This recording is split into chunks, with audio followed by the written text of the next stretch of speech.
दोस्तों कॉन्ट्रैक्ट के चौथे भाग को मैं ऑडियो फॉर्म में ही अवेलेबल करवा पा रहा हूँ क्योंकि कुछ टेक्निकल इश्यूज़ की वजह से इसका टेक्स्ट फॉर्म रिकॉर्ड नहीं हुआ, जिसकी वजह से मुझे इसको ऑडियो फॉर्म में ही अपलोड करना पड़ रहा है। लेकिन अगला पार्ट टेक्स्ट में ही अपलोड किया जाएगा। धन्यवाद। हेलो दोस्तों, कैसे हैं आप सब। स्वागत है आप सभी का कॉमिक वर्ल्ड 2.0 पर। तो चलिए दोस्तों शुरू करते हैं अनिल मोहन की देवराज चांद सीरीज़ की नॉवेल कॉन्ट्रैक्ट का चौथा भाग। देवराज चांद 8 बजे होटल पहुंचा। तब तक अंधेरा हो चुका था। कंधे पर मीडियम साइज़ का एयरबैग लटका था, जिसके भीतर रात सोने के कपड़ों के अलावा 2 जोड़े और नए खरीदे थे। होटल के रिसेप्शन काउंटर पर दिन वाले 2 युवकों में एक मौजूद था। चलते चलते दोनों में मुस्कान का आदान प्रदान हुआ। उसके साथ ही देवराज चौहान ऊपर जाने के लिए सीढ़ियां चढ़ता गया और दूसरी मंजिल पर पहुंचकर दरवाज़ा खोला तो खुल गया। रूम की चाबी दरवाजे के भीतर की तरफ की होल में फंसी थी। देवराज चौहान ने बैग रखा और कमरे के अलावा बाथरूम की लाइटें ऑन करके सब तरफ नज़र मारी। सब ठीक था। कमरे के बीच में दीवार से सटा डबल बेड लगा था। पास ही दीवार से सटी लोहे की अलमारी खड़ी थी। एक तरफ टेबल और 2 कुर्सियां थी। छत पर पंखा लगा था। दीवार में बड़ा सा आदमगत शीशा लगा था। सब कुछ काम चलाऊ था और ठीक था। देवराज चौहान बालकनी की तरफ लगते दरवाजे के पास पहुंचा और उसे खोलकर बालकनी में आ खड़ा हुआ। नीचे सड़क पर से बराबर वाहन जा रहे थे। उनका शोर कानों में पड़ने लगा। देवराज चौहान की निगाह सामने दिखाई दे रहे आज़ाद मैदान पर जा टिकी। वहाँ स्टेज के पास भरपूर रोशनी थी। अभी भी वहाँ काम करते लोग नजर आ रहे थे। यहाँ से मंच पूरी तरह नजर आ रहा था। देवराज चौहान कुछ देर तक मंच को देखता खड़ा सोचता रहा कि यहाँ से मंच स्पष्ट दिख रहा है। .315 की टेलीस्कोपिक साइलेंसर लगी राइफल से स्टेज पर मौजूद इंसान का निशाना वो आसानी से ले सकता है। कोई दिक्कत नहीं होगी। फिर वापस कमरे में आया और कपड़े उतारकर बाथरूम में चला गया। सड़क का शोर खोले दरवाजे से भीतर तक आ रहा था, परंतु देवराज चौहान का दिमाग मंच, राइफल और देवेंद्र नागर पर उलझा हुआ था। नहाने के बाद उसने बैग से पठानी कमीज पजामा निकाल कर पहना। ऐसा लिबास पहनना ही ठीक था। पाकिस्तान में पाकिस्तानी लोगों जैसा ही दिखना ठीक रहेगा। ये सोचकर ही देवराज चौहान ऐसे कपड़े लाया था। उसके बाद देवराज ने बेड के पास छोटे से टेबल पर रखे इंटरकॉम का रिसीवर उठाया और उस पर लगा एक बटन दबाकर रिसेप्शन पर बात की और पानी के साथ वेटर को भेजने को कहा। ये काम करके देवराज चौहान ने बैग में से विस्की निकाली और उसे टेबल पर रखकर सिगरेट सुलगा ली। 5 मिनट में ही वेटर पानी का जग और गिलास ले आया। उसने बोतल को देखकर कहा, कुछ खाने को लाऊं जनाब? नमकीन काजू ले आओ। देवराज चौहान ने कश लिया। मुर्गा नहीं? वेटर क्या उठा। नहीं, देवराज चौहान मुस्कुराया, सिर्फ नमकीन काजू। वेटर चला गया। देवराज चौहान ने गिलास तैयार किया। पहला घूंट भरा कि वेटर नमकीन काजू प्लेट में रख ले आया। प्लेट टेबल पर रखता क्या उठा, जनाब जी, खाने पीने की पेमेंट बिल के साथ देंगे या हाथों हाथ? बिल के साथ। ठीक है जी, मैंने तो यूं ही पूछ लिया। पूछना पड़ता है, हर तरह के कस्टमर आते हैं। कुछ लोग तो खाने पीने के सामान के हाथों हाथ पेमेंट देना पसंद करते हैं। डिनर का ऑर्डर अभी देंगे या बाद में? देवराज चौहान ने काजू के 2 पीस उठाकर मुंह में डाले। क्या है डिनर में? चिकन कबाब है, अफ़गानी चिकन है, मसाला मीट है, शाही बिरयानी और वेज बताओ। मैं सादा खाना खाना चाहता हूँ। सादे में तो दाल मिल जाएगी, शाही पनीर, कड़ी पकौड़ा, पालक पनीर। 10:30 बजे डिनर ले आना। जो दाल सब्जी सही हो वो ले आना। अपनी पसंद का? वेटर मुस्कुराया। हाँ ठीक है जनाब, एकदम ताज़ा और बढ़िया माल ला कर दूंगा। पता चला आप महीना ठहरेंगी? हाँ, बेटी की शादी है। 3-4 दिन में बेगम भी आने वाली है। सामान खरीदना है, तैयारी करनी है। शादी में तो बहुत काम होता है जनाब जी। मैं 10:30 बजे डिनर ले आऊँगा, कहकर वेटर चला गया। देवराज चौहान ने दरवाज़ा बंद किया और सिटकनी चढ़ा दी। उसके बाद दोनों चेयर बेड उठाकर बालकनी में रखी। फिर गिलास और काजू की प्लेट एक चेयर पर रखा और मोबाइल हाथ में लिए दूसरी चेयर पर बैठ गया। यहाँ से आज़ाद मैदान में तैयार हो रहा मंच पूरी तरह स्पष्ट नज़र आ रहा था। हालांकि बीच में सड़क किनारे लगे पेड़ थे, परंतु उसकी निगाहों के रास्ते में कोई पेड़ नहीं आ रहा था। मंच तक नज़रें पूरी तरह साफ थीं। सिगरेट के कश लेकर उसे बालकनी में ही मसला और गिलास उठाकर घूंट पड़ा। मन में यही सोच आ रही थी कि राइफल पास में होती तो टेलीस्कोप से मंच का नज़ारा करना ज़्यादा बेहतर रहता। गिलास उठाकर घूंट पड़ा, फिर हाथ में थामे फ़ोन से कासिम रहमान के नंबर मिलाने लगा। दूसरी बार की कोशिश में नंबर लगा, बेल गई। कासिम रहमान की आवाज़ कानों में पड़ी। हेलो, मैं 3-4 दिन वहाँ पर नहीं आऊँगा, देवराज चौहान शांत स्वर में बोला। कुछ पलों की चुप्पी के बाद कासिम रहमान की आवाज़ कानों में पड़ी। क्यों? व्यस्त हूँ। उसी काम में? हाँ। इस वक्त कहाँ पर हो? नहीं बता सकता। कोई बात नहीं, मेरी ज़रूरत हो तो बता देना। ज़रूर। संभल कर काम करना, ये काम आसान नहीं है। उधर से कासिम रहमान के आने वाले स्वर में गंभीरता थी। तुम्हारे पास कोई नई खबर? हाजी खान अफगानिस्तान गया, कल रात तक वापस लौट आएगा। रैली में वो मंच पर भाषण देगा ना? ज़रूर देगा, मैंने पता किया है। इस बारे में अगर कोई प्रोग्राम बदले तो मुझे उसी वक्त खबर करना, देवराज चौहान ने कहा। ठीक है। मार्शल का फ़ोन आया था आधे घंटे पहले, सॉरी घंटा भर पहले। वो तुमसे बात करना चाहता था। तो वो जानता है कि मैं तुम्हारे संपर्क में हूँ? तुमने उसे बताया? नहीं, मेरी तो बात ही नहीं हुई। देवराज चौहान समझ गया कि मार्शल का कोई एजेंट उस पर नज़र रखे है। मार्शल को मेरा वाला नंबर दे देते, देवराज चौहान ने कहा। मैंने बोला था, पर मार्शल ने कहा फिर बात कर लेगा। तुमने उसे बताया होगा कि यहाँ पर क्या चल रहा है? देवराज चौहान ने सोच भरे स्वर में पूछा। बताया। पहले जो मार्शल बात करता था और अब जो करता है वो एक ही है या अलग अलग? तुम जाने क्या जानना चाह रहे हो मुझसे, लेकिन इतना बता दूं कि पहले वाले मार्शल के हाजी खान ने हिंदुस्तान में हत्या करा दी है। अब नया मार्शल आया तो जाहिर है आवाज़ें अलग अलग ही होंगी। नए मार्शल को तुमने पहचाना कैसे? मार्शल के हर एजेंट का एक कोड वर्ड होता है, उसी कोड वर्ड द्वारा बात होती है।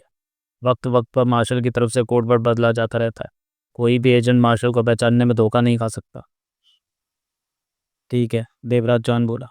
सब ठीक रहा तो हम फिर ज़रूर मिलेंगे। बात करने के बाद देवराज चौहान ने फ़ोन जेब में रखा और पास की कुर्सी पर रखा गिलास उठाया और घूंट भरा। नज़रें आज़ाद मैदान में रोशनी में चमकते मंच की तरफ उठ गई थी। अगला दृश्य। अगले दिन शाम 4 बजे आदिल वारसी का फ़ोन आया। उसने बताया कि वह राइफल ले आया है और उसके होटल से कुछ दूरी खड़ा है। उसके खड़े होने की जगह के बारे में पूछकर देवराज चौहान ने फ़ोन बंद किया और कपड़े चेंज करने के बाद होटल से बाहर निकल गया। सड़क पर आते ही दौड़ते वाहनों से उसका सामना हुआ।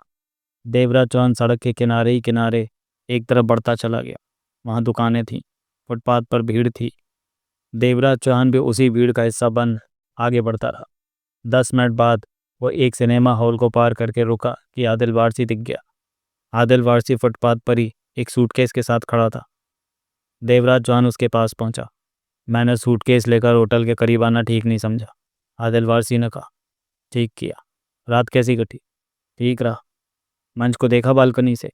वहाँ से मंच साफ दिखता है। मेरे ख्याल में तो काम हो जाना चाहिए। राइफल सूटकेस में? हाँ। साथ में क्या है? टेलीस्कोप, साइलेंसर और जैसा कि तुमने कहा था सिर्फ एक गोली चाहिए। वारसी ने गहरी सांस ली।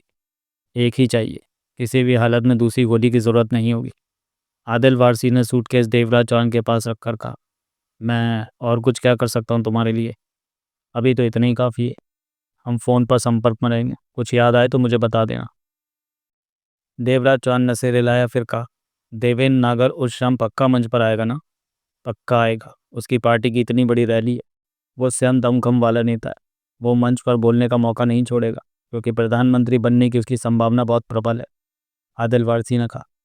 अब ज़रूरत पड़ने पर बाकी बातें हम फ़ोन पर ही करेंगे। उस शाम फायर करने के बाद तुमने कहा था कि भागने के लिए मोटरसाइकिल की ज़रूरत। ये बातें फ़ोन पर होंगी। देवराज चौहान ने कहा और झुककर उसने सूटकेस उठाया, जो कि ज़्यादा भारी नहीं था। वो पलटा और सामान्य कदमों से वापस होटल की तरफ चल दिया। आदिल वारसी ने उसे जाते हुए देखा, फिर फुटपाथ से उतरकर सड़क पार करने में लग गया। 20 कदम दूर आती जाती भीड़ के उस पार दीवार के साथ सटा व्यक्ति देवराज चौहान और आदिल वारसी को ही देख रहा था। वो 50 बरस का स्वस्थ सेहतमंद व्यक्ति था। शरीर व पठानी सूट और चेहरे पर काली सफ़ेद दाढ़ी थी। 6 फीट का कद था उसका। जब उसने आदिल वारसी को सड़क पार करते देखा तो वो अपनी जगह से हिला और तेजी से भीड़ की तरफ बढ़ गया, जिस तरफ देवराज चौहान गया था। इस वक्त देवराज चौहान नज़रों से ओझल था, परंतु तेजी से चलते उसने भीड़ में से देवराज चौहान को पा लिया और पीछा करने लगा। इतनी भीड़ भरे फुटपाथ पर यह पता लगाना आसान नहीं था कि कोई किसी का पीछा कर रहा हो सकता है। सबीना होटल आने पर देवराज चौहान भीतर प्रवेश कर गया। पीछे आ रहा वो व्यक्ति होटल के बाहर ही ठिठक गया। उसकी पैनी निगाह होटल पर टिक गई। वो कुछ पल वहीं खड़ा आसपास नजरें घुमाता रहा, फिर वो भी होटल में प्रवेश कर गया। भीतर रिसेप्शन पर पहुंचा। वहाँ वही 2 युवक मौजूद थे। वालेकुम वालेकुम सलाम। उसने रिसेप्शन पर कहा। अभी मामू जान आए थे, वो किधर गए? कौन से मामू जान मियाँ जी? एक युवक ने पूछा। वो अभी अभी सूटकेस लिए। अच्छा, वो हैं आपके मामू जान? युवक ने पुनः कहा। ऊपर 215 नंबर कमरे में हैं वो। शुक्रिया बच्चों। उसने हाथ हिलाकर कहा और सामने सीढ़ियों की तरफ बढ़ गया। वो सीढ़ियाँ तय करता दूसरी मंजिल पर पहुंचा। 215 नंबर तलाश करने में उसे कोई समस्या नहीं है। हर रूम के दरवाजे पर कमरा नंबर लिखा था। उसने 215 का दरवाज़ा थपथपा दिया। अगला दृश्य।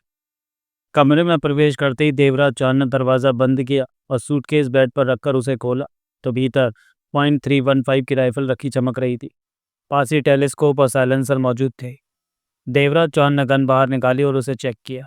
उसमें एक गोली पीतल की फंसी नजर आई। देवराज चौहान जानता था कि उस गोली की लंबाई 3.5 इंच लंबी है और शिकार को फाड़ कर रख देती है। देवराज चौहान ने सूटकेस में पड़ा टेलीस्कोप उठाया और राइफल के ऊपर फिट करने लगा।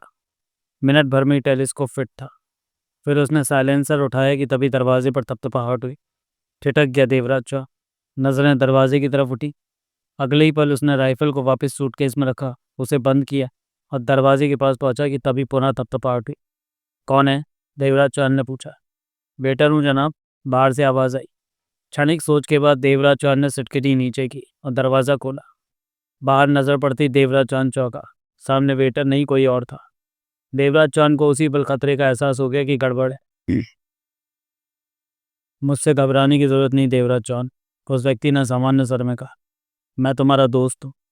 उसके होंठों से अपना नाम सुनकर ठगा सा रह गया कि पाकिस्तान में उसे कौन पहचानता है। कि अगले ही पल ध्यान आए कि कहीं ये मार्शल का भेजा तो नहीं। मार्शल को ज़रूर खबर होगी कि इस वक्त वो कहाँ है। कौन हो तुम? देवराज चौहान बेहद सतर्क था। दोस्त, कहते हुए वो मुस्कुरा पड़ा। अजनबी लोग दोस्त नहीं होते, कभी कभी हो जाते हैं, जैसे कि अब। मुझे भीतर आने दो, उनने कई बातें करनी है। कैसी बातें? भीतर आने दो, इस बार कहते हुए वह आगे बढ़ा और देवराज चौहान को पीछे करता भीतर आता बोला। बातें भी हो जाएंगी। मेहमान को दरवाजे पर खड़ा नहीं रखते, ये बुरी बात होती है। देवराज चौहान ने सावधानी से दरवाजे के बाहर झांका, परंतु वो अकेला है यह महसूस होते ही उसने दरवाज़ा बंद किया और पलटकर उसे देखने लगा।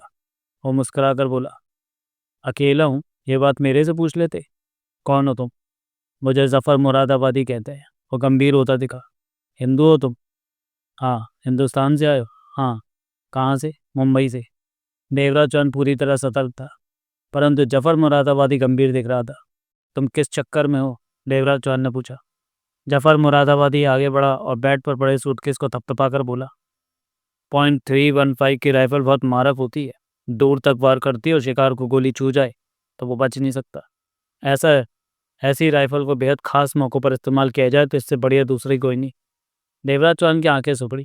वो समझ गए कि इसे पता है कि सूटकेस में .315 की राइफल मौजूद है, लेकिन इसे कैसे पता चला? देवराज चौहान को लगा कि कुछ होने वाला है। तुम कौन हो? मैं? जफ़र मुरादाबादी गंभीर स्वर में बोला। मैं गद्दार हूँ। गद्दार? हाँ, कई तरह के गद्दार होते हैं। कुछ पैसों के लिए गद्दार बनते हैं तो कोई दूसरी वजहों से। मेरी वजह दूसरी है। अब नाम पूछोगे कि मैं किसका गद्दार हूँ तो जवाब यह है कि मेरे दोस्त, कि मैं कबीर मलिक का गद्दार हूँ। कबीर मलिक? देवराज चौहान चौंका। हरी हवेली जिसका मुख्य ठिकाना है? हाँ, जो हाजी खान का खास यार है। आजकल दोनों में खूब यारी चल रही है। हाजी खान का जिक्र आते ही देवराज चौहान की आंखें सिकुड़ी। जफ़र मुरादाबादी मुस्कुराया। तुम तो हाजी खान पर बहुत मेहरबान हो ना? मीठी मुस्कान थी उसके चेहरे पर। उसके लिए ही राइफल मंगवाई, उसके लिए ही कमरा बुक कराया होटल में, यहीं से बालकनी से। मंच पर खड़े हाजी खान का निशाना लोगे और हाजी खान का खेल खत्म हो जाएगा। तुम इसी कोशिश में हो। मुझे कोई एतराज़ नहीं। तुमने जो भी करना है करो। वो जिंदा रहे या ना रहे मुझे कोई फ़र्क नहीं पड़ता, लेकिन कबीर मलिक का गद्दार हूँ मैं। तभी तुम्हारे पास किसी तरह आ पहुँचा। काफ़ी मेहनत करनी पड़ी तुम तक पहुँचने में। तुम्हें मेरी बातों का कैसे पता है, जबकि तुम कहते हो कि कबीर मलिक के आदमी हो? जफ़र मुरादाबादी ने सूटकेस का कवर खोल दिया। भीतर .315 राइफल दिखी। कैसे पता मुझे इन बातों का? जफ़र मुरादाबादी ने गर्दन उठाकर देवराज चौहान को देखा। गद्दार सब जगह होते हैं, हमारे धंधे में सबसे खतरनाक गद्दारी होते हो। वो इधर की खबर उधर पहुंचाते और बाजी पलट जाती है, जैसे कि तुम्हारी बाजी भी पलटने जा रही है। तुम सोच कुछ रहे हो और होगा कुछ और। बोला तो गद्दार हर जगह होते हैं। तुम किस गद्दार की बात कर रहे हो? आदिल वारसी की। जफ़र मुरादाबादी ने गंभीर स्वर में कहा। वारसी? देवराज चौहान चुप पड़ा। तुम कहना क्या चाहते हो? आदिल वारसी कबीर मलिक के लिए काम करता है। ये राइफल भी उसे कबीर मलिक ने दिया। कबीर मलिक को तुम्हारे बारे में वो सब कुछ पता है जो आदिल वारसी जानता है। आदिल वारसी ने कबीर मलिक को सब कुछ बता दिया दोस्त। और तुम सोचते हो कि तुम हाजी खान को मारने जा रहे हो, जबकि सच ये है कि कबीर मलिक तुम्हें मारने जा रहा है। देवराज चौहान को लगा जैसे पाँव के नीचे से ज़मीन निकल गई हो। आदिल वारसी गद्दार है। वारसी डबल एजेंट का काम कर रहा है। वो मार्शल का भी एजेंट है और कबीर मलिक के लिए भी काम करता है। मार्शल की खबरें कबीर मलिक को देता है और कबीर मलिक देवेंद्र नागर को। तुम वारसी को गद्दार कह रहे हो। देवराज चौहान खुद को संभालता क्या उठा। मेरे दोस्त, जफर मुरादाबादी ने गंभीर स्वर में कहा, गद्दार को गद्दारी तो कहूँगा। और तुम कहते हो कि कबीर मलिक मुझे मारने जा रहा है। हाँ, अगर मैं तुम्हारे पास नहीं आता तो तुम चूहेदार में फंसे चूहे की तरह मारे जाते, लेकिन अब खुद को बचा सकते हो। देवराज चौहान कई पलों तक जफर मुरादाबादी को देखता रहा। कमरे में खामोशी सी ठहरी थी।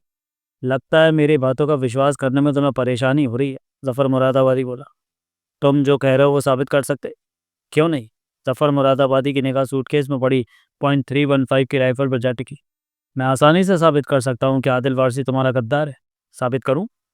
करो, राइफल उठाओ, जफर मुरादाबादी बोला। क्या? मैंने कहा है राइफल उठाओ, जफर मुरादाबादी ने पहले वाले सर में कहा। देवराज चांद उलझन और सतर्कता से आगे बढ़ते सूटकेस के पास पहुंचा। नजरें जफर मुरादाबादी के चेहरे पर टिकी थी। देवराज चांद अनजान आदमी पर विश्वास करने के हक में नहीं था। ये जाने कौन था और आदिल वारसी को गद्दार कह रहा था।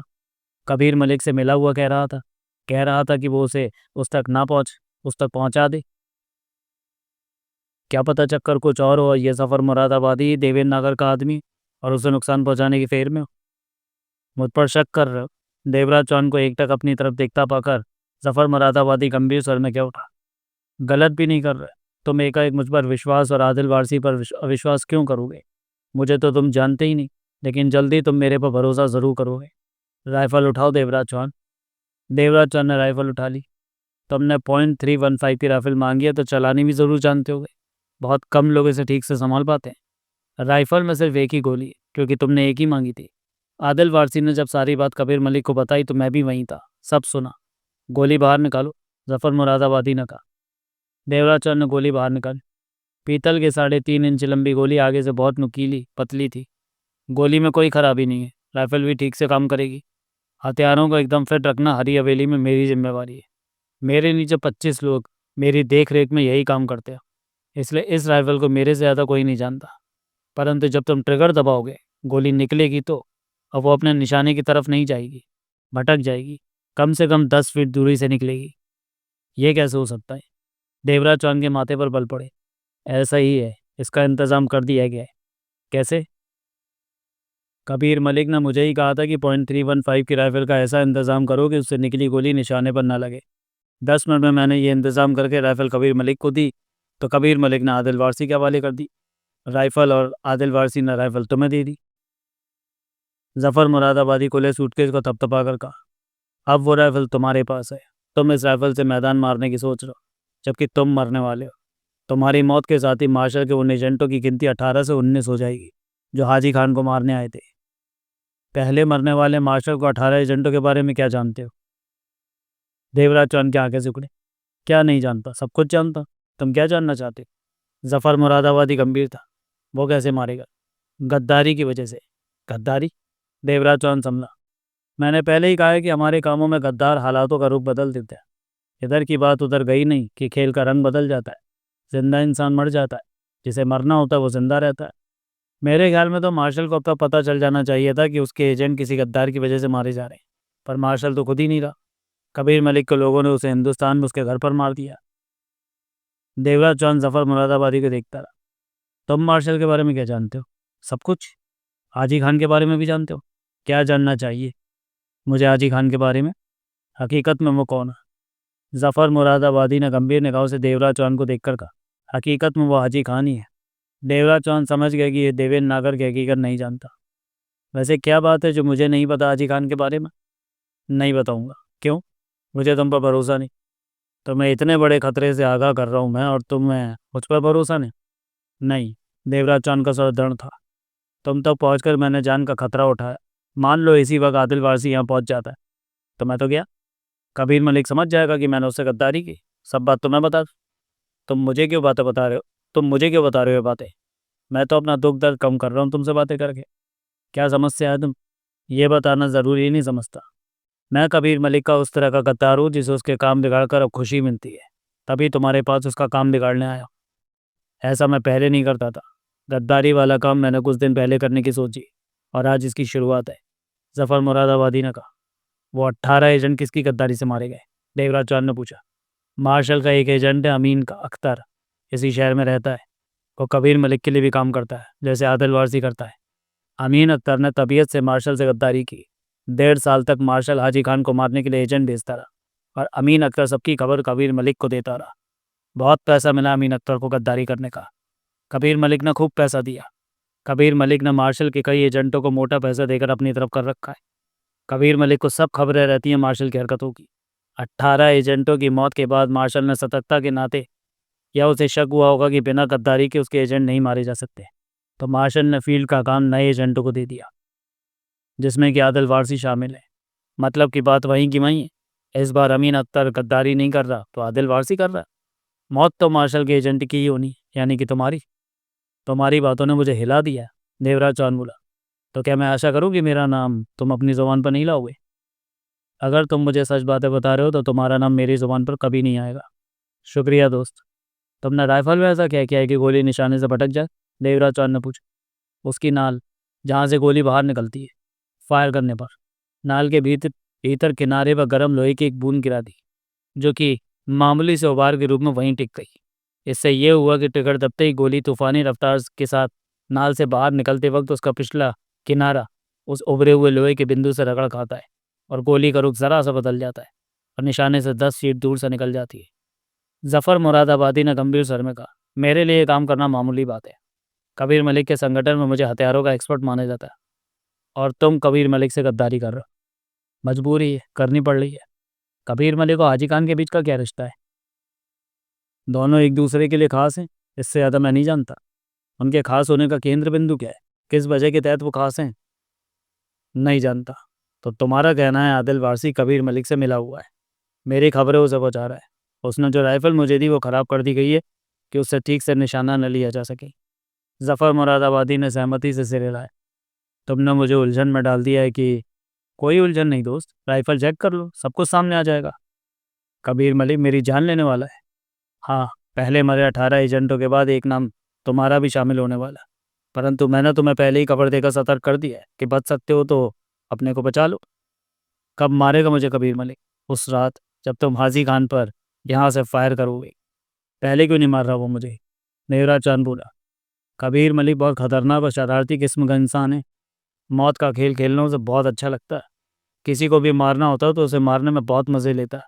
उसने तुम्हें मारने की योजना आदिल वारसी के साथ बैठकर बनाई। कबीर मलिक चाहता है कि तुम निश्चिंत रहते हुए हाजी खान पर दफ फायर करो जब वो आज़ाद मैदान के मंच से भाषण दे रहा हो। परंतु तब तक होटल के गिर्द कबीर मलिक के आदमी फैल चुके होंगे। वो जानता है कि फायर करते ही तुम होटल से बाहर निकल आओगे, कि तभी तुम्हें तुम्हारे बाहर निकलती भून दिया जाएगा। जफ़र मुरादाबादी ने कहा। और मेरी चलाई गोली हाजी खान को नहीं लगेगी। देवराज चांद बोला। गोली नाल से निकलते ही निशाने से 10 फीट भटक जाएगी और किसी और को लगेगी। देवराज चांद जफ़र मुरादाबादी को देखता रहा, चेहरे पर सोच के भाव थे। कुछ और पूछना है? मुझ तक कैसे पहुंचे? आदिल वारसी का पीछा करके। जब वो राइफल लेकर हरी हवेली से निकला तो मैं पीछे लग गया उसके। यहाँ उसने तुम्हारे हवाले सूटकेस किया तो तब तुम्हारा पीछा किया। समझा। अगर तुम्हारी बातें सच्ची है तो पहले ही तुम्हारा शुक्रिया अदा कर देता हूँ। मैं चाहता हूँ कि कबीर मलिक के प्लान में गड़बड़ी पैदा हो जाए, वो तुम्हें ना मार सके। तब मैं उसकी परेशानी देखूंगा तो मुझे खुशी होगी, मुझे सुकून मिलेगा। तुम बताओगे नहीं कि कबीर मलिक से गद्दारी क्यों कर? अब मैं चलूंगा दोस्त, तुम्हें जो बताना था बता दिया, मेरा काम कर। अपना फ़ोन नंबर दे दो। देवराज चौहान बोला। जफ़र मुरादाबादी कुछ पल चुप रह कर क्या उठा। तुम मुझे अपना नंबर दो। अगर सब खैर रही तो तुम्हारा हाल जानने के लिए फ़ोन ज़रूर करूँगा। देवराज चौहान ने अपना नंबर उसे बता दिया। जफ़र मुरादाबादी चला गया। परंतु देवराज चौहान के मस्तिष्क में खलबली मच चुकी थी। वो सोचों के बवंडर में घिर गया था। आदिल वारसी कबीर मलिक से मिला हुआ है, उसकी हत्या की प्लानिंग कर रहा। अभी कुछ भी स्पष्ट नहीं था। जफ़र मुरादाबादी कोई खेल खेलता, कबीर मलिक को भेजा मोहरा भी तो हो सकता है। उसकी बातों को जांचना होगा। देवराज चौहान की निगाह राइफल पर जा टिकी। आगे बढ़कर उसने राइफल उठाई और उसकी नाल में छोटी उंगली डालकर घुमाई परंतु उसे कुछ भी महसूस नहीं हुआ कि नाल के साथ छेड़छाड़ की गई है। देवराज चौहान ने राइफल नीचे रखी और बालकनी में जा पहुंचा। वहाँ कल की रखी कुर्सियाँ पड़ी थी। कुर्सी पर बैठकर उसने सिगरेट सुलगाई और बाहर देखने लगा। जफ़र मुरादाबादी उसकी नज़रों में संदिग्ध व्यक्ति था। वो उसके बारे में जानता था। ऐसे में कोई बड़ी बात नहीं कि जफ़र मुरादाबादी के द्वारा उसके गिर्द जाल फैलाया जा रहा हो। जफ़र मुरादाबादी की डोर कबीर मलिक या देवेंद्र नागर में से किसी के हाथ में हो। उसके सामने आने पर यह तो स्पष्ट था कि उसका खेल खुल गया हो। जो भी हो, उसकी बातें सच है तो भी, नहीं सच तो भी, उसके लिए खतरा तो बढ़ ही गया था। देवराज चौहान महसूस कर लेना चाहता था कि होटल के बाहर कोई संदिग्ध तो मौजूद नहीं, उस पर नज़र तो नहीं रखी जा रही।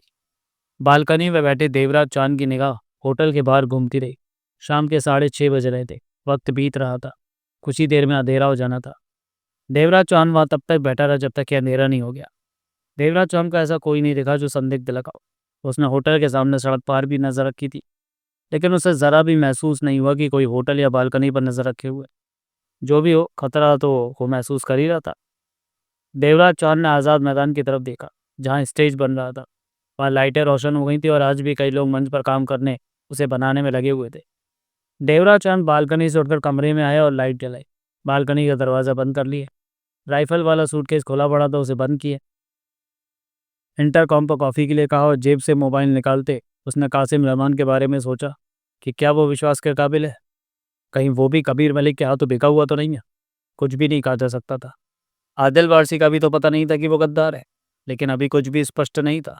क्या पता जफ़र मुरादाबादी ही झूठा हो, या फिर वो मार्शल के अन्य एजेंटों में से किसी को फ़ोन करे। क्या भरोसा कि जिसे फ़ोन करे वही गद्दार हो। आखिरकार मार्शल ने कासिम रहमान को ही देवराज चौहान ने कासिम रहमान को ही फ़ोन किया। मार्शल कहाँ से बीच में घुस आया। बात हो गई। तुम ठीक हो? उधर से कासिम रहमान ने पूछा। एकदम ठीक। देवराज चौहान गंभीर था। मुझे तुमसे काम है, मिलना पड़ेगा। मिल लो। 1 घंटे बाद कहाँ पर मिलते हो? जगह आज़ाद मैदान से बहुत ज़्यादा दूर ना हो, देवराज चौहान ने कहा। कासिम रहमान के साथ जगह और वक्त तय हो गया। फ़ोन पर बात खत्म हुई तो वेटर कॉफ़ी लेकर आ गया। कॉफ़ी का प्याला देते और सूटकेस देखकर बोला, शादी की तैयारियां हो रही है जनाब जी? हाँ। डिनर कमरे में ही लेंगे ना? हाँ। देवराज चौहान ने कॉफ़ी का घूंट भरा। आज होटल के खास मेन्यू में सरसों का साग और मक्की की रोटी है। पसंद हो तो डिनर में वही ले आऊँ रात को? ज़रूर। देवराज चौहान मुस्कुराया। ये तो बढ़िया रहेगा, लेकिन डिनर मुझे रात 10:30 के बाद देना। जब भी आप इंटरकॉम पर ऑर्डर करेंगे तभी लाऊंगा। वेटर चला गया। देवराज चौहान ने कॉफ़ी समाप्त की। खतरे का एहसास उसे हर्पल हो रहा था। जफ़र मुरादाबादी को देवराज चौहान भूल नहीं पा रहा था। उसका आना खतरे की तरफ बड़ा संकेत था। देवराज चौहान सूटकेस लिए कमरे से निकला, दरवाज़ा लॉक किया और सीढ़ियों से उतरकर नीचे पहुंचा और रिसेप्शन पर चाबी देकर होटल से बाहर निकल आया। नजरें सतर्क थी। हर तरफ देख रहा था। कदम एक तरफ उठ रहे थे। लंबी कोशिश के बाद भी उसे ऐसा कोई नहीं दिखा जो उसे देखे क्या उसमें दिलचस्पी ले रहा। सड़क किनारे खड़े होकर खाली टैक्सी को देखने लगा। वहां से बराबर ट्रैफिक निकल रहा था।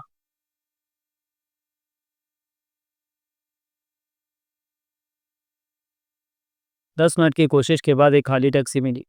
सूटकेस लिए वो पीछे की सीट पर बैठ गया। टैक्सी ड्राइवर को बता दिया कि किधर जाना है। उसके बाद वो पीछे नज़र रखने लगा कि कोई टैक्सी का पीछा तो नहीं कर रहा। आधे घंटे बाद जब टैक्सी रुकी तो उसे यकीन था कि उसका पीछा नहीं किया गया। ड्राइवर को किराया देकर सूटकेस थामे देवराज चौहान सड़क के किनारे किनारे आगे बढ़ने लगा। अंधेरा था। स्ट्रीट लाइट दूर थी। सड़क पर से गुजरने वाले वाहनों की हेडलाइटें बार बार उस पर पड़ रही थी। 5 मिनट आगे बढ़ने के बाद सड़क के किनारे खड़ी कासिम रहमान की टैक्सी को उसने पहचाना। पास पहुंचकर स्टीयरिंग सीट पर मौजूद कासिम रहमान को देखा। भीतर आ जाओ, उसे देखते ही कासिम रहमान ने कहा। देवराज चौहान ने टैक्सी का पीछे का दरवाज़ा खोला और सूटकेस भीतर रखकर दरवाज़ा बंद किया और कासिम रहमान से बोला, यहाँ से जाओ, 10 मिनट बाद तुम्हें फ़ोन करूँगा। उसी पल टैक्सी स्टार्ट हुई और आगे बढ़ गई। देवराज चौहान ने वहीं खड़े खड़े नजर घुमाई। सब ठीक लगा। तब वो सड़क के किनारे किनारे ही आगे बढ़ने लगा। 10 मिनट बाद एक बाजार में आ पहुंचा। बाजार में रौनक थी। लोग आ जा रहे थे। दुकानों पर खरीदारी कर रहे थे। देवराज चौहान भी बाजार की सड़क में प्रवेश कर गया और मोबाइल निकालकर कासिम रहमान का नंबर मिलाया और फ़ोन कान से लगा लिया। दूसरी तरफ बेल गई और तुरंत ही कासिम रहमान की आवाज़ कानों में पड़ी। कहो। सूटकेस देखा? मध्यम अंदाज में बाजार की सड़क पर कदम उठाते देवराज चौहान ने पूछा। अभी तो ड्राइविंग कर रहा हूँ, क्या है सूटकेस में? .315 की राइफल, साथ में साइलेंसर और टेलीस्कोप भी है। ओह, मुझे शक है कि ये राइफल ठीक नहीं है। तुमने इसे चेक करना है कि क्या ये सही काम करती? कैसे चेक करूँ? दूर का निशाना लगाकर। अब तो अंधेरा हो गया, क्या अभी चेक करूँ? उधर से कासिम रहमान ने पूछा। कल सुबह दिन के उजाले में फायर करके चेक कर लेना। सूटकेस में राइफल की एक ही गोली मौजूद है। गोलियां तो मैं आधे घंटे में हासिल कर लूँगा, उसकी फिक्र नहीं। राइफल तुमने कहाँ से ली? कुछ चुप रहकर देवराज चौहान बोला। इसका जवाब कल दूंगा। तुम्हारा प्लान वही है ना कि तुमने मुझे बताया था? हाँ। ये राइफल उसी काम के लिए? हाँ। मैं तुम्हें कल सुबह राइफल चेक करके फ़ोन करूँगा। मुझे तुम्हारे फ़ोन का इंतज़ार रहेगा। इसे चेक करने के लिए मुझे जंगल में जाना होगा। ऐसा जंगल में जानता हूँ, सुबह मेरा फ़ोन तुम्हें आ जाएगा। देवराज चौहान ने फ़ोन बंद करके जेब में रखा और आगे बढ़ता रहा। एक दो दुकानों पर रुका भी और सामान देखने के बहाने ये जानने की चेष्टा की कि पीछे कोई उस पर नज़र तो नहीं रख रहा, लेकिन ऐसा कोई नहीं दिख रहा। देवराज चौहान बाजार पार करके दूसरी तरफ निकल आया। सामने सड़क पर टैक्सी स्टैंड दिखा तो वहां जाकर टैक्सी ली और वापस सबीना होटल की तरफ चल पड़ा। तभी मोबाइल बजने लगा। देवराज चौहान ने बात की। दूसरी तरफ आदिल वारसी था। राइफल जची? हाँ, एकदम फिट है राइफल। देवराज चौहान ने सामान्य सर में कहा। अब तुमने मुझे बताना है कि उस रात काम के बाद वहाँ से कैसे निकलोगे। किसी कार मोटरसाइकिल की ज़रूरत हो तो मैं उसका इंतज़ाम पहले ही तैयार रखूँगा। कहोगे तो तुम्हें वहाँ से दूर ले जाने के लिए मैं खुद हाजिर हो जाऊँगा। इस बारे में सोचकर बताऊँगा, देवराज चौहान ने कहा। कल का दिन बाकी है, परसों आज़ाद मैदान में रैली है, मुझे बता देना, मैंने भी तैयारी करनी है। कल बताने को कहकर देवराज चौहान ने फ़ोन बंद कर दिया। वो सोच रहा था कि कल कासिम रहमान राइफल की क्या रिपोर्ट देता। अब इस बात पर बहुत कुछ निर्भर करता था। अगला दृश्य। अगले दिन सुबह 8:30 बजे कासिम रहमान का फ़ोन आया। देवराज चौहान तब गहरी नींद में था, परंतु तुरंत उठ बैठा और फ़ोन उठाकर बात की। हेलो, मैं पिछले 1.5 घंटे से राइफल को जंगल में चेक कर रहा हूँ। 20 से ऊपर फायर किए, टेलीस्कोप ठीक है, साइलेंसर सही काम कर रहा है, लेकिन राइफल से निशाना ठीक नहीं लग रहा। कासिम रहमान की आवाज़ कानों में पड़। देवराज चौहान की आंखें सिकुड़ गई। निशाना लगाते वक्त क्या होता है? सब ठीक है, टारगेट पर गोली ना जाकर फासले से निकल जाती, जबकि टेलीस्कोप से टारगेट क्लियर होता, परंतु निशाना सही नहीं बैठता। मेरे ख्याल में राइफल की नाल में कुछ समस्या है। पक्का नहीं कह सकता कि राइफल में क्या खराबी है, लेकिन इस्तेमाल के लिए राइफल ठीक नहीं है। तो जफ़र मुरादाबादी ने जो कहा वो सच है। आदिल वारसी गद्दारी कर रहा है, वो कबीर मलिक से मिला हुआ है। इसका मतलब उसकी हर हरकत की खबर देवेंद्र नागर तक पहुंच रही। उसे लग रहा था कि वो देवेंद्र नागर का शिकार करने जा रहा, लेकिन ये तो अब पता चला कि हकीकत में देवेंद्र नागर उसका शिकार करने जा रहा था। कासिम रहमान की आवाज़ कानों में पड़ी। वो कह रहा था, तुमने ये राइफल कहाँ से ली? देवराज चौहान सोचों से बाहर निकला और सोच भरे सर में बोला, कासिम, अब तुम मुझे राइफल का इंतज़ाम करके दोगे। कर दूंगा इंतज़ाम, शाम तक हो जाएगा। पर तुमने ये राइफल कहाँ से? अभी कुछ मत पूछे। राइफल के साथ एक गोली, साइलेंसर और टेलीस्कोप भी चाहिए। राइफल को चेक कर लेना कि वो ठीक से निशाना ले रही है। सब कुछ चेक करके देना, देवराज चौहान ने कहा। गोली सिर्फ एक ही। यह सारा सामान सूटकेस में डालकर उसी तरह देना जैसे मैंने तुम्हें दिया था। समझ गया। मिलेंगे हम वही, या कल शाम मिले थे। जब इंतज़ाम हो जाए तो मुझे फ़ोन कर देना। कहकर देवराज चौहान ने फ़ोन बंद किया और इंटरकॉम पर कॉफ़ी भेजने को कहकर सिगरेट सुलगा ली। दिमाग तेज़ी से दौड़ रहा था। जफ़र मुरादाबादी ने जो कहा था वो सही निकला। आदिल वारसी गद्दारी कर रहा था उससे। आदिल वारसी के बारे में ज़्यादा सोचने का वक्त नहीं था। अब उसे अपनी प्लानिंग सही करनी थी। अपने काम के बारे में सोचना था कि वो काम कर पाएगा या नहीं। कुर्सी पर बैठ गया देवराज चौहान और कश लेने लगा। जफ़र मुरादाबादी ने कहा था कि देवेंद्र नागर के भाषण के वक्त होटल के बाहर कबीर मलिक के आदमी फैल चुके होंगे कि वो होटल से बाहर निकले और वे उसे भून दें। तब तक वो देवेंद्र नागर पर फायर कर चुका होगा और गन में की गई गड़बड़ी की वजह से गोली देवेंद्र नागर को नहीं लगी होगी। तभी दरवाजे पर थपथपाहट पड़ी। दरवाज़ा खोला तो वेटर कॉफ़ी दे गया। देवराज चौहान वापस कुर्सी पर बैठा कॉफ़ी की घूंट भरने लगा। कबीर मलिक सोच रहा होगा, देवेंद्र नागर भी यही सोचेगा कि उसके पास खराब नाल वाली राइफल है, जिससे वो सही निशाना नहीं ले सकेगा। ऐसे में देवेंद्र नागर निश्चिंत होगा कि उसकी हत्या नहीं होती। परंतु राइफल बदली जा रही है, ये बात कबीर मलिक या देवेंद्र नागर नहीं जानता था। मतलब कि काम किया जा सकता है, देवेंद्र नागर को शूट किया जा सकता है। उसके बाद क्या होगा? वो होटल से निकलेगा और कबीर मलिक के बाहर फैले आदमी उसे शूट कर देंगे। उसे खुद को बचाना होगा। होटल से निकलने का दूसरा रास्ता देखना होगा। पर कबीर मलिक के आदमी भी तो दूसरे रास्ते पर नज़र रख सकते हैं, वो बेवकूफ़ तो होंगे नहीं। सब ठीक था। देवेंद्र नागर को शूट करने के बाद अपने को सुरक्षित निकालने का रास्ता ढूंढना बाकी था। देवराज चौहान सोचों में डूबा नहा धोकर तैयार हुआ, नाश्ता किया, उसके बाद कमरे से बाहर निकला और होटल में घूम फिरकर बाहर निकलने का दूसरा रास्ता तलाश करने लगा। होटल ज़्यादा बड़ा नहीं था, 300 गज के प्लॉट में वो बना हुआ था। और परेशानी वाली बात तो ये सामने आई कि होटल के पीछे और दाएं बाएं भी इमारतें खड़ी थी। यानी कि होटल से बाहर निकलने का एक ही रास्ता था, वो था मुख्य दरवाज़ा, जिससे वो आता जाता था, जहाँ रिसेप्शन था। अगर वो देवेंद्र नागर पर फायर करता है तो उसे उसी दरवाजे से बाहर निकलना होगा, तब वहाँ उसके घात में कबीर मलिक के लोग मौजूद होंगे और उनकी नज़रों से तब बच के निकलना कठिन होगा। अपनी जान की कीमत पर देवेंद्र नागर को शूट करना गलत था। ऐसे काम का कोई फ़ायदा नहीं था जिसमें उसकी भी जान चली जाए। देवराज चौहान कोई रास्ता तलाश करने की कोशिश में लगा रहा, सोचता रहा। अगर रास्ता नहीं मिला बच के निकलने का तो उसे ये काम छोड़ना होगा। उसके बाद देवेंद्र नागर को घेर कर शूट करने का कोई और रास्ता देखना होगा। मन ही मन जफर मुरादाबादी के बारे में सोच रहा था कि अगर वो उसके पास ना पहुंचा होता तो उसका बचना कठिन था। 3 बजे होटल से बाहर निकला देवराज चौहान और टहलता हुआ आगे बढ़ गया, जबकि हर पल वो इस बात पर सोच रहा था कि देवेंद्र नागर को शूट करने के बाद कैसे सुरक्षित यहाँ से निकले। होटल में आने जाने का एक ही रास्ता होने की वजह से इस बारे में वो ज़्यादा ना सोच पा रहा था। एक रेस्टोरेंट में उसने लंच किया, उसके बाद आज़ाद मैदान का चक्कर लगाया। वहाँ पर मंच पूरी तरह बन चुका था, अब उसकी सजावट का काम चल रहा था। मैदान में दूर तक बल्लियाँ लगाकर रास्ता और लोगों के नीचे बैठने का इंतज़ाम किया जा रहा था। सारे मैदान का यही हाल था। आज मैदान में बच्चे नहीं खेल रहे थे, खेलने की जगह पर बल्लियाँ खड़ी हो चुकी थी। इलेक्ट्रीशियन बल्लियों पर तारें और बल्ब लगाने में व्यस्त थे। मंच के आगे की कतारों में कुर्सियां लाइन में रखी जा रही थी। कल रैली थी और आज अधिकतर इंतज़ाम पूरे होते दिख रहे थे।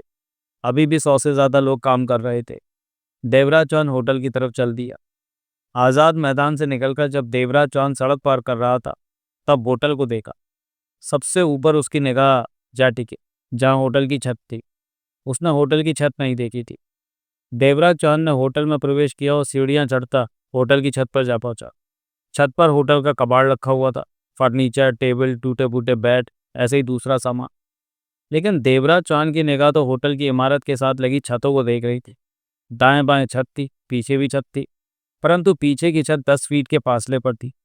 10 मिनट तक देवराज चौहान वहीं खड़ा छतों को निहारता रहा, सोचता रहा। फिर सीढ़ियाँ उतरकर होटल से बाहर आया और होटल की कतार में इमारतों को देखने लगा। क्या क्या दाएं भी देखा, बाएं बाएं तरफ देखा तो एक जगह थम गया। सबीना होटल के बाईं तरफ 3 इमारतों को छोड़कर चौथी इमारत होटल की दिखी। बाहर बोर्ड पर शबनम होटल लिखा था। देवराज चौहान वापस होटल की छत पर पहुंचा और बाईं तरफ छतों की छोटी दीवारों को लांघते हुए छतें पार की और शबनम होटल की छत पर जा पहुंचा। उसने पहले ही गिन रखा था कि कितनी छतें पार करके शबनम होटल की छत है। पीछे के कोने में नीचे जाने के लिए सीढ़ियां बनी हुई थी। देवराज चौहान उन सीढ़ियों से नीचे उतरने लगा। शबनम होटल की भी 4 मंजिलें थी। वो साधारण सा होटल था। सीढ़ियाँ उतरने के पश्चात ग्राउंड फ्लोर पर बने रिसेप्शन पर पहुंचा, जहां 60 बरस का दाढ़ी वाला व्यक्ति टोपी लगाए मौजूद था। अस्सलाम वालेकुम, वो व्यक्ति देवराज चौहान से बोला। वालेकुम अस्सलाम। देवराज चौहान मुस्कुराया। एक कमरा लेना है? ज़रूर लीजिए जनाब, हम तो आपकी सेवा के लिए ही बैठे हैं। कितने दिन के लिए? हफ्ता तो रहूँगा ही, परसों मेरी बेगम भी आ जाएगी। जो भी अच्छा कमरा वही दे दीजिए। उस व्यक्ति ने रजिस्टर खोलकर देवराज चौहान की तरफ किया। एंट्री कर दीजिए, 104 नंबर कमरा बढ़िया, आपकी बेगम को भी पसंद आएगा। मेहरबानी हुजूर, देवराज चौहान बोला। देवराज चौहान ने रजिस्टर में एंट्री की, नाम मीर अली लिखा। 7 दिन का किराया एडवांस ही दे दिया तो वो व्यक्ति खुश हो गया। मैं 2-3 घंटे बाद सामान के साथ पहुंच जाऊंगा, देवराज चौहान ने कहा। जब मर्जी आइए जना।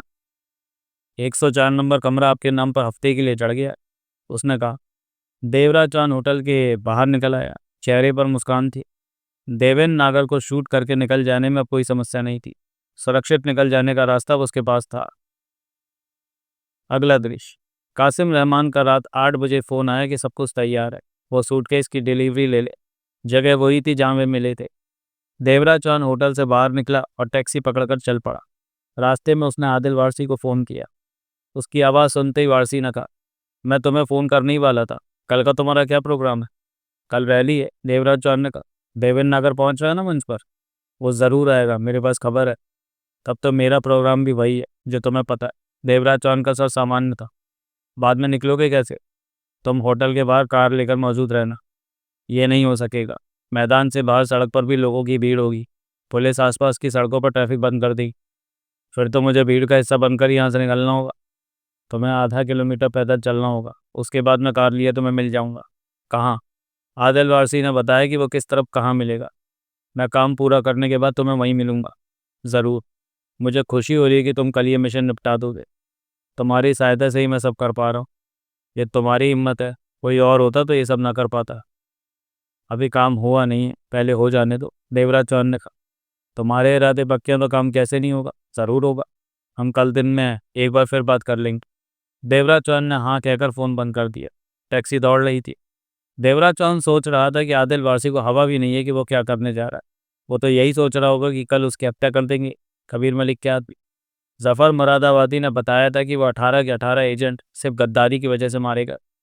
कबीर मलिक तक उनकी खबरें पहुंचती रही थी और जब भी कबीर मलिक ने ठीक समझा उन्हें ख़त्म कर दिया। स्पष्ट था कि मार्शल के एजेंटों में गद्दार काफ़ी थे। देवराज चौहान को उलझन थी कि आखिर कबीर मलिक ने मार्शल के एजेंटों को ढूंढा कैसे। मार्शल के एजेंटों के बारे में कोई बाहरी व्यक्ति जान ले तो पूरी तंत्र क्रिया ही फेल थी मार्शल की। और तो और कोई मार्शल तक पहुंचकर मार्शल को शूट कर गया। जफ़र मुरादाबादी का कहना था कि मार्शल को मारने वाले कबीर मलिक के वे लोग थे जो हिंदुस्तान में रहकर उसके लिए काम करते हैं। कबीर मलिक और देवेंद्र नागर का लंबा खेल चल रहा था। हर मामले में कबीर मलिक फंसा नजर आ रहा था। वो देवेंद्र नागर को पूरी तरह सुरक्षा दे रहा था। अब देवराज चौहान के सामने धीरे धीरे मामला खुल रहा था। देवराज चौहान को लगा कि जफ़र मुरादाबादी से और भी बहुत कुछ जाना जा सकता है। शायद उसने सब कुछ नहीं बताया। जफ़र मुरादाबादी से फिर मिलना होगा, परंतु उसका फ़ोन नंबर पास में नहीं था। पर वो उसका नंबर ज़रूर ले गया था, ये कहकर कि हाजी खान की मौत के बाद ज़रूर फ़ोन करेगा। मतलब कि अब जफ़र के फ़ोन आने का इंतज़ार करना होगा, तभी उससे मिलने की बात करेगा। बात आगे तभी बढ़ सकती है जब देवेंद्र नागर मारा जाए। देवेंद्र नागर मर गया तो जफ़र मुरादाबादी से मिलने की ज़रूरत ही नहीं थी। देवेंद्र नागर की मौत के साथ ही मार्शल का कॉन्ट्रैक्ट पूरा हो जाता है और उसे हिंदुस्तान वापस लौट जाना होगा। देवराज चौहान ने हर तरफ से अपना ध्यान हटाकर देवेंद्र नागर पर लगा दिया। कासिम रहमान अपनी जगह पर मौजूद था, टैक्सी में बैठा था। देवराज चौहान उसकी टैक्सी में जा बैठा। सूटकेस पीछे वाली सीट पर रखा था। कासिम ने टैक्सी आगे बढ़ाते हुए कहा, तुम मेरे से छुपाव रख रहे हो? कैसा छुपाव? तुम मुझे नहीं बताते कि कहाँ पर ठहरो, तुम्हारा प्लान क्या? कासिम रहमान बोला, ज़रूरत नहीं है इन बातों को बताने की। मुझ पर भरोसा नहीं? भरोसा ना होता तो तुमसे काम क्यों लेता? लेकिन मैं सतर्कता इस्तेमाल कर रहा, कुछ ना बताकर। तुम्हारी इच्छा है। ये राइफ़ल का क्या चक्कर है? तुमने राइफ़ल बाजार से तो खरीदी नहीं होगी। बाहर से खरीदते तो चेक ज़रूर करते। किसने दी तुम्हें खराब राइफ़ल? कासिम रहमान गंभीर था। पता नहीं चला कि क्या खराबी है उसमें?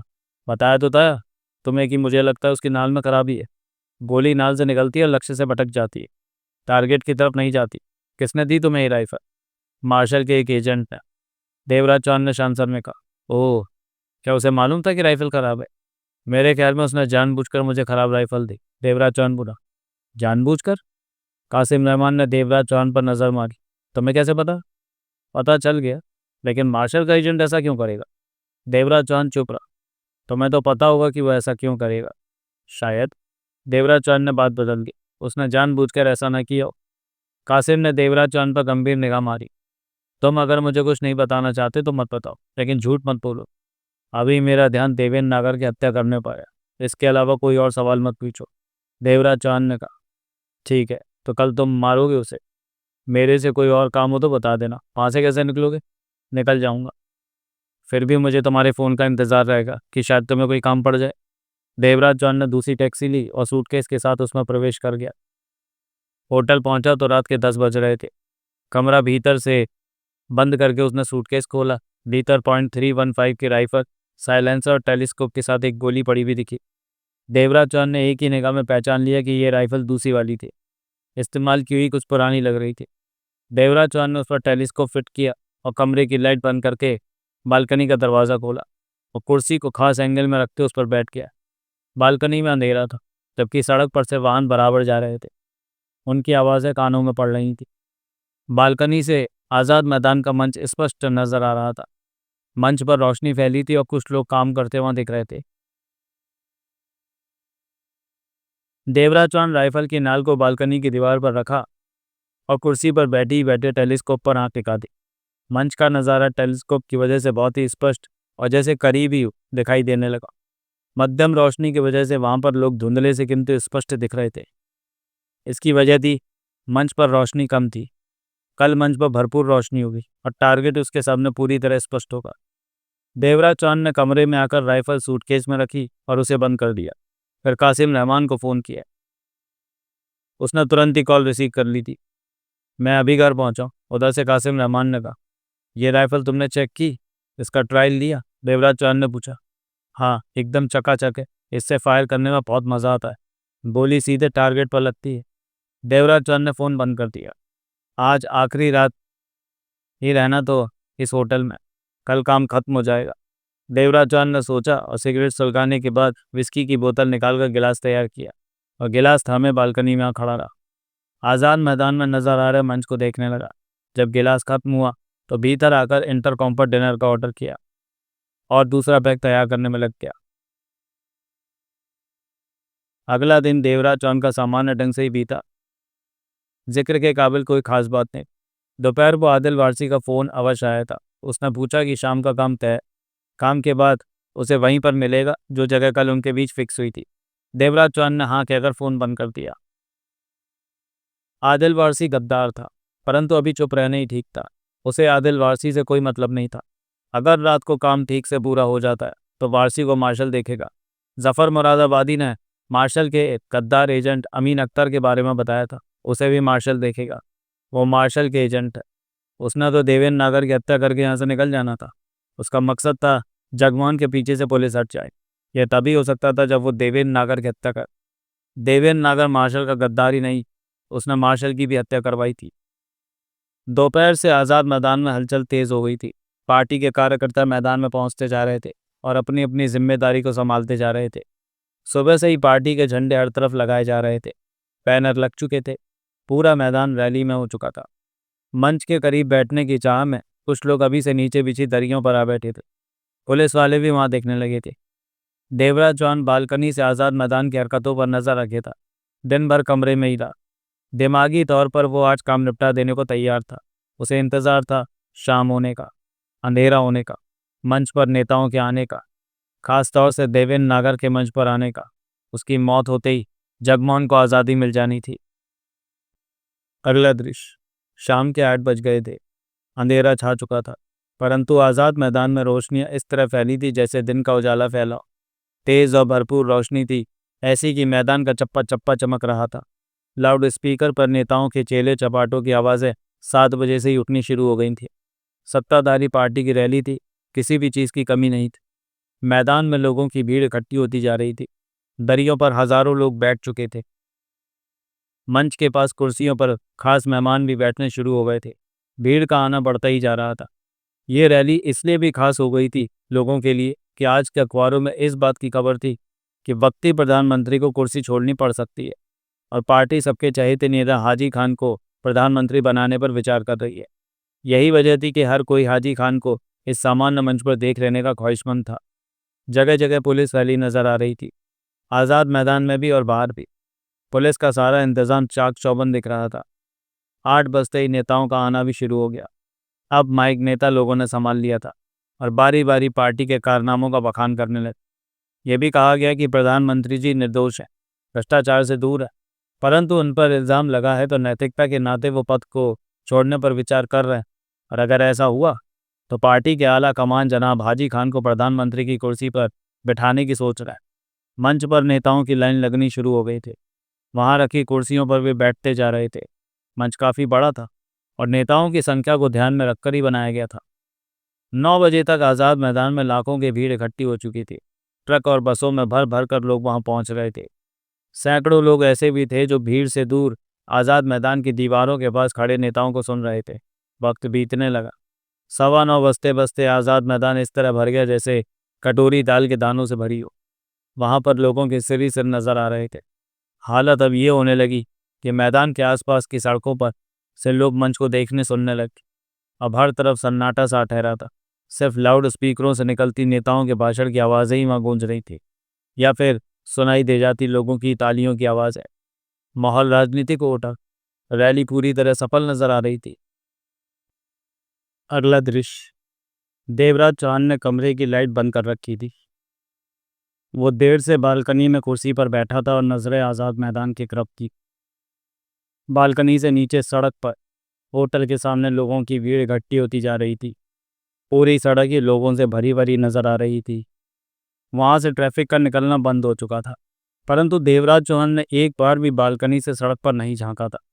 वजह थी कि जफर मुरादाबादी उसे बता चुका था, बाहर लोगों की भीड़ में कबीर मलिक के लोग उसके इंतज़ार में मौजूद होंगे, और वो उन्हें इस बात का ज़रा भी आभास नहीं होने देना चाहता था कि वो बालकनी में, बेशक उनके पास ये खबर पहले से ही क्यों ना हो कि वो बालकनी में मौजूद है। दूसरी मंजिल की उस तरफ वाली बालकनी खाली थी और अंधेरे में डूबी थी। या तो वो कमरा खाली था या उसमें ठहरे लोग इस वक्त कमरे में नहीं थे। ऐसे में देवराज चौहान को चिंता नहीं थी कि उस बालकनी से उसकी हरकत देखी जा सकती है।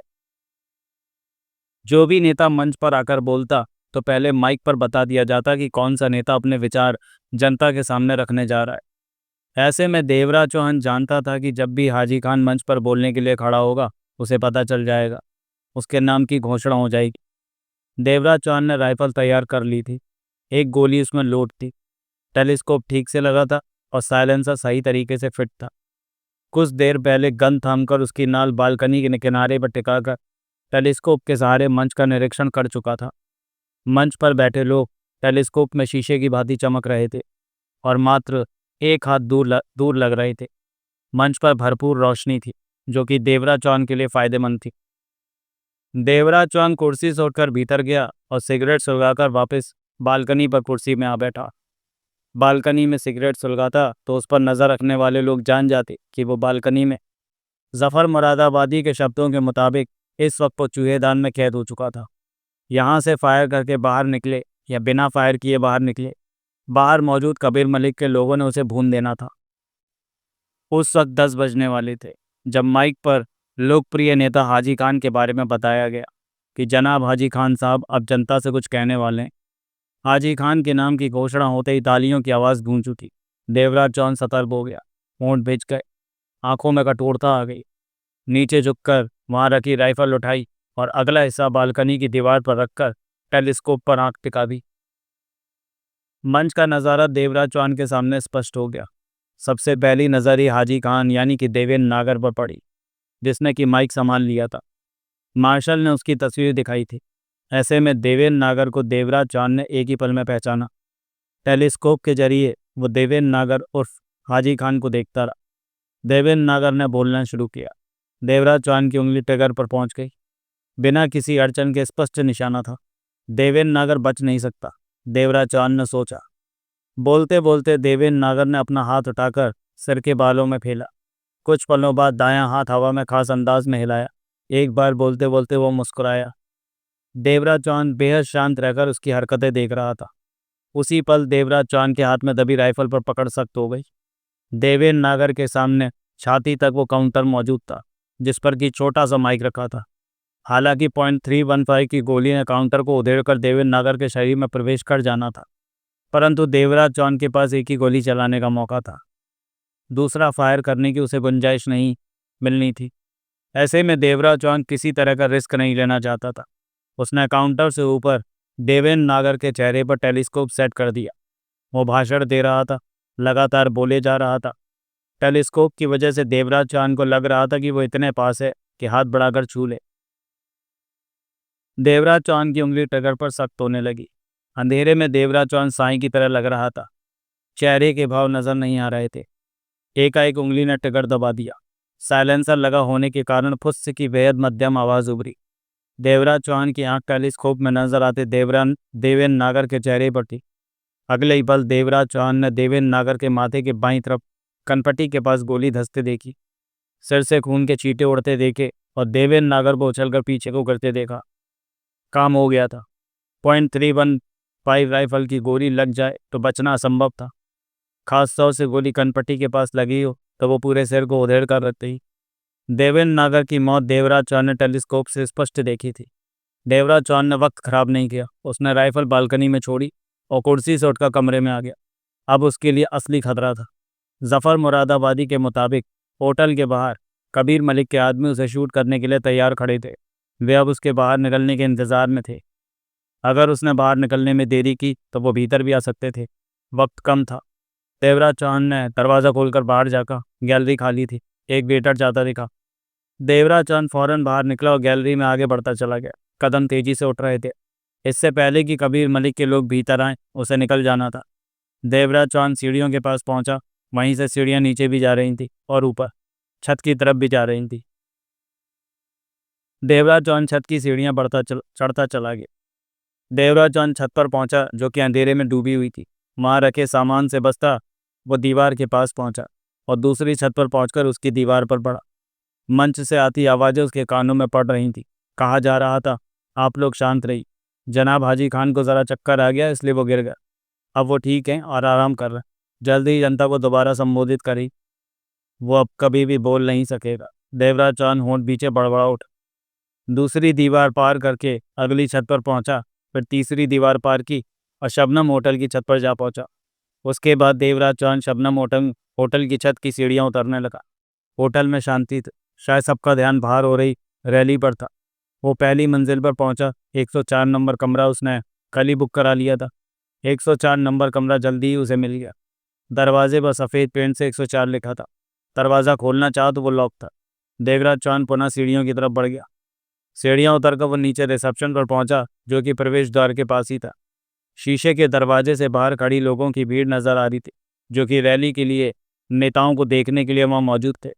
बाहर सड़क पर पर्याप्त रोशनी थी। रिसेप्शन पर कल वाला ही 60 बरस का व्यक्ति मौजूद था। सलाम वालेकुम, देवराज चौहान बोला। 104 नंबर की चाबी दे दीजिए।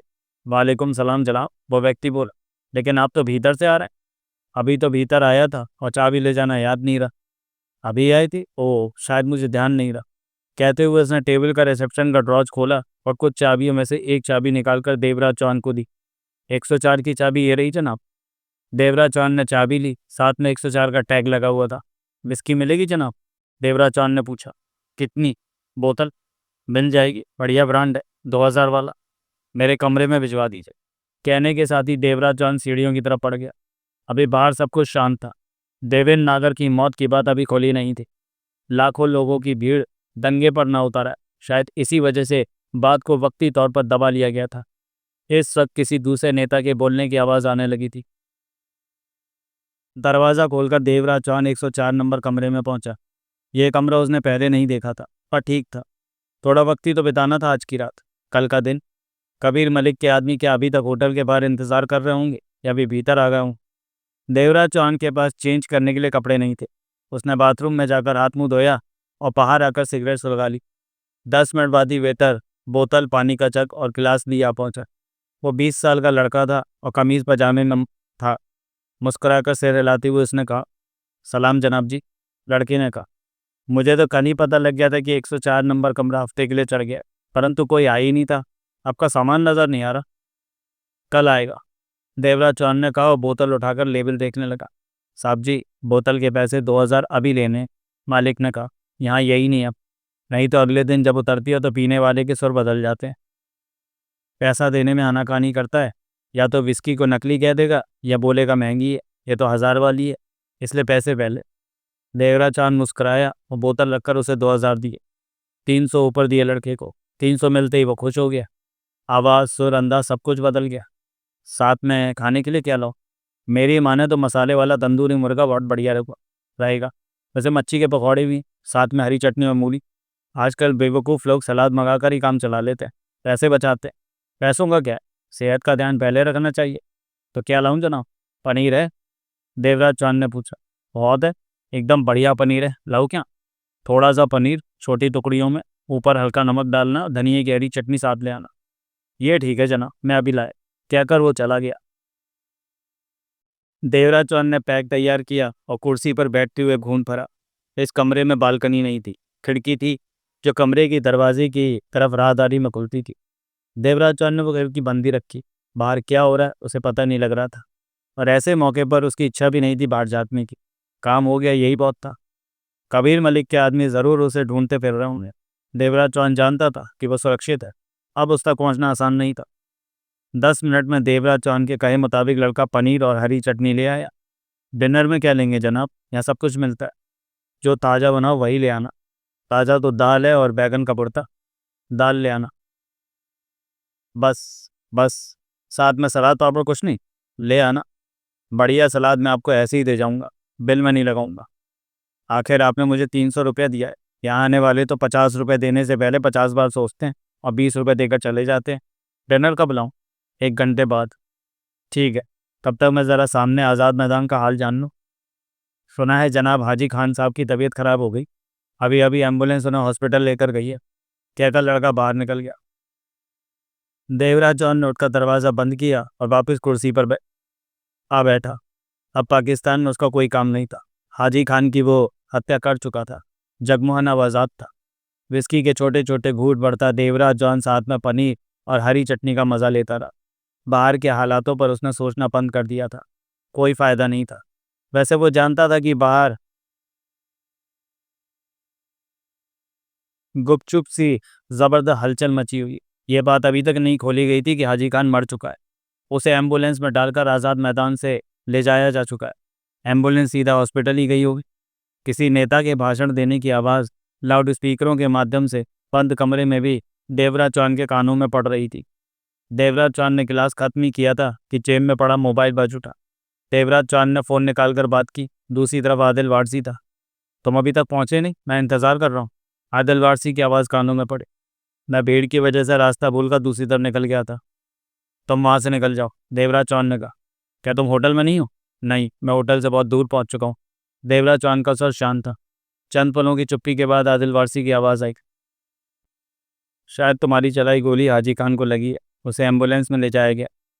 वो मर चुका है। टेलीस्कोप में मैंने गोली उसके माथे में जाती देखी और खून के निकलते छींटों को देखा है। ओ पर फिर मिलेंगे, देवराज चौहान ने कहा और फ़ोन बंद कर दिया।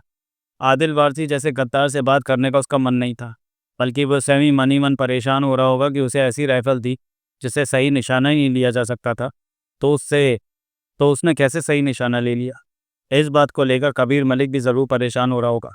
इस बात पर भी परेशान होगा कि वो अचानक कहाँ गायब हो गया। लेकिन उनके पास किसी बात का जवाब नहीं था। देवराज चौहान ने दूसरा पैक तैयार किया और भून भरा। उसी पल पुनः फ़ोन की बेल बजी। हेलो, देवराज चौहान ने बात की। तुम ठीक हो? उधर से कासिम रहमान की आवाज़ आई। ठीक हो, तुमने बहुत बढ़िया राइफल दी। वो सच में बढ़िया थी। पुरानी होते हुए भी मैंने उसकी नई बराबर कीमत दी। कासिम रहमान के सर में गंभीरता थी।